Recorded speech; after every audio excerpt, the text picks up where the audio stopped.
China's desire for global respect has been dented by Beijing's refusal to accept the judgment of the Permanent Court of Arbitration, which has rejected China's territorial claims in the South China Sea, leading Beijing to warn that the region could become a cradle of war. For several years now, Beijing had been steadily increasing its dominance of the South China Sea to the annoyance of the US and other ASEAN nations, all of whom resent China's aggressive military muscle flexing and encroachments into their territorial waters. But it was the Philippines that decided to take the Chinese to an international tribunal at The Hague to contest China's encroachment of Scarborough Shoal, located close to the Philippines in the South China Sea, which is surrounded by Southeast Asian countries, all part of ASEAN. China claims much of the sea on the basis of its 9-dash line that would give Beijing virtual control over 90% of the sea and its key oil and natural resources, plus much of the shipping through the Straits of Malacca, a vital transit route for ships heading countries in East Asia like Japan and Taiwan. And even though Beijing, along with many other nations, had helped draft the UN Convention on the Laws of Sea in 1992, that requires country to respect the territorial waters of others and permit free movement of ships and maritime cargo. Chinese ships have of late been threatening those of other countries, including that from India, that undertake routine visits to this region.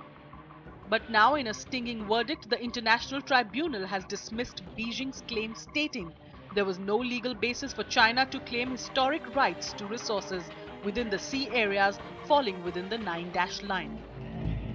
For now, this verdict has not only come as a blow to China's aspirations, but it has now challenged the ambitious personal project of the Chinese leader Xi Jinping, and the world will now be watching if China truly respects the global order or wants separate rules for itself.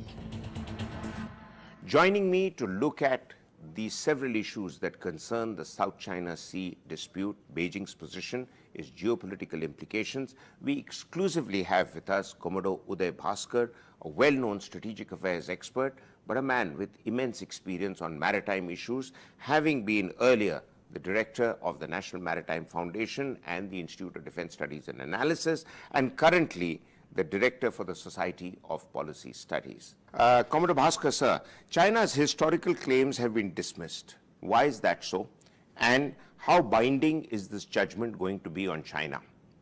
The historical claim advanced by China in the maritime domain has been rejected, and very unambiguously, by the tribunal at The Hague, primarily because there is no locus, meaning that as far as the maritime domain is concerned, territoriality, which is linked with the land, has been extended by the Chinese government ostensibly on historical claims.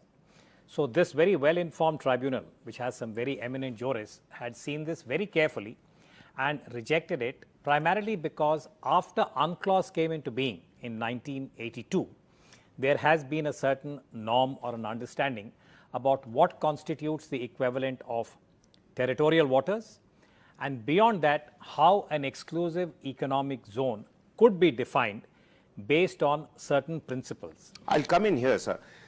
UNCLOS, that is the United Nations Convention for the Laws of Seas, is something which everyone quotes. India has been quoting that, so has the United States.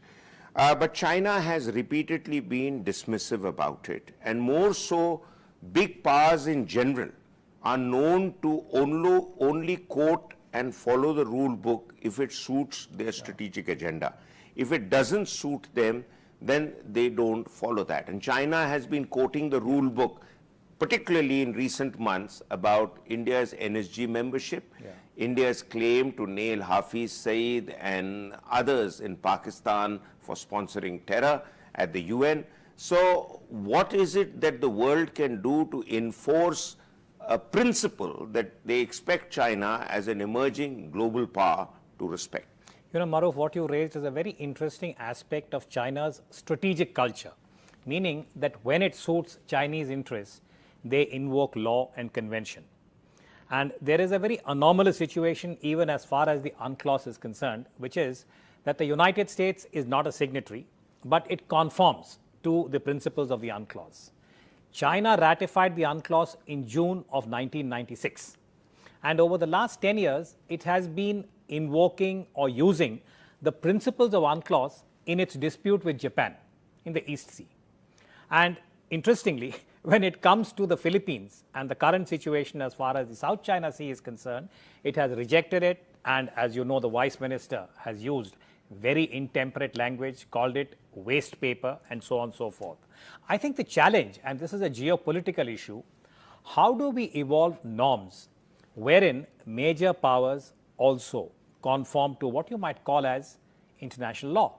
And I think that is the challenge today for the global community when China has I would say, in such a disparaging manner, it has rejected international law primarily because there is no validity in the historical claim. So I think that is the starting point.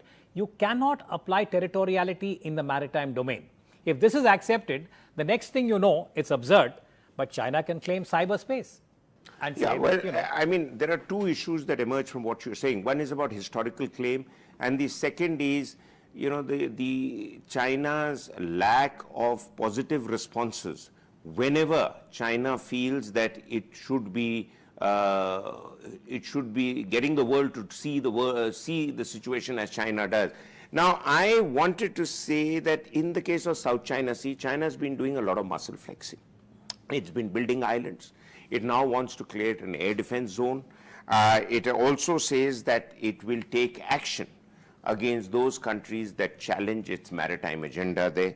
So what can be the counter to the Chinese approach? Well, on a matter of law, the particular decision from The Hague has made it very clear that in as much as China has invested in these man-made structures, the fact that you have the equivalent of an artificial island, that which is man-made, does not give you any maritime entitlement, such as the exclusive economic zone.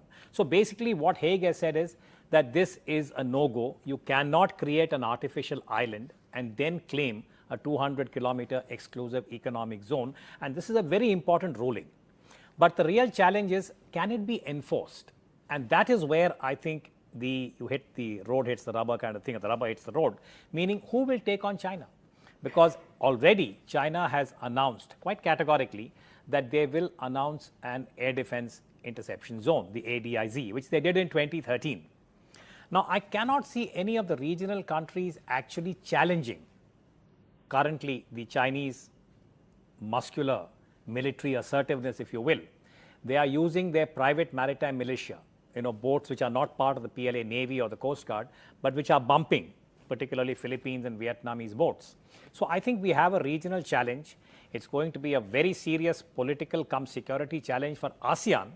And the only country that could step in to make a difference is the United States. But at this point, it begs the question, does the US really want to get involved militarily with a regional situation where China is, as you said, flexing its muscles? Equally, what China has gone across, apart from saying that this entire tribunal was in a way bought off and it's claiming that they were paid by either Philippines or Japan, China has been quoting the model of its engagement with India. The special representative talks, which started with Prime Minister Vajpayee's time. Currently, Mr. Doval has just had the 19th round of talks. As far as I know, that nothing has moved forward. China has boundaries with 14 countries. It seems to have resolved the boundaries with 12 of them, except 2 countries, which is India and Bhutan, as far as I know. So therefore, why is China firing from India's shoulder? And why is India relatively low-key in responding to even Chinese claims in a map in a Chinese daily, which says that India is one of the countries, although it is incorrectly depicted India's borders, it says India is one of the countries which is supporting the Chinese claim in the South China Sea. Well, I think there are 2 things here. I think much of the current Chinese response, which has been extremely, I would say, disparaging of The Hague, to my mind is also aimed at the domestic audience, because President Xi Jinping has invested a considerable amount of his personal political capital in the maritime domain, the OBOR, and how he sees that as something that will transform China. It's part of the Xi legacy. The South China Sea ruling is going to be a big setback, and I think there is a certain amount of quote-unquote face saving that the Chinese government is currently engaged in, because I think they did not expect such an unambiguous rejection. And I do want to add, Maruf, that I was personally very, I would say, anguished and disappointed that China, which sees itself as an emerging quote-unquote responsible power, should have used the kind of language and cast aspersions on the integrity of what I might call as the most eminent judges that you could possibly find for such a complex maritime issue. And to suggest that they were paid money and to make this statement in public, I think is a lowering of the benchmark. I do hope that your program is seen by our Chinese interlocutors, and I really think that this is a very serious kind of omission for a major power to cast aspersions on a body which really, I would say, has been identified because of its competence and its integrity. So that's the first point. And I think secondly, as far as India has taken a very cautious approach. If you look at the text of the Indian statement, the preamble says India has noted the judgment or the verdict that the Hague has delivered. It has not welcomed it. And there is, I think, a very significant nuance in noting the verdict of the Hague or the decision, the award, as also welcoming it. And I think it's deliberate because India is trying to give China a certain space, to help it make a soft landing. Because today the international opinion and the international, I would say, perception of China is that it's just trying to bulldoze its way, and therefore it is being so disparaging about this particular Hague tribunal. And this sets a precedent, as you rightly said at the beginning, the geopolitical precedent, that if major powers think that they can get away with such, shall we say, behavior, then it just goes down the line. And I think that in the 21st century, when we are talking about globalization and the need for a certain degree of sanctity, arbitration is a very serious business. Today it's the maritime domain. Tomorrow it can be a major business, shall we say, issue, a commercial deal. If China decides to walk out because it doesn't suit its interests, you are actually damaging the whole lattice of globalization, which is based on this kind of trust in a major power, or for that matter, any power. I mean, take Singapore and China. They engage with each other because they have that confidence that neither side will walk away from deals that have been entered into. So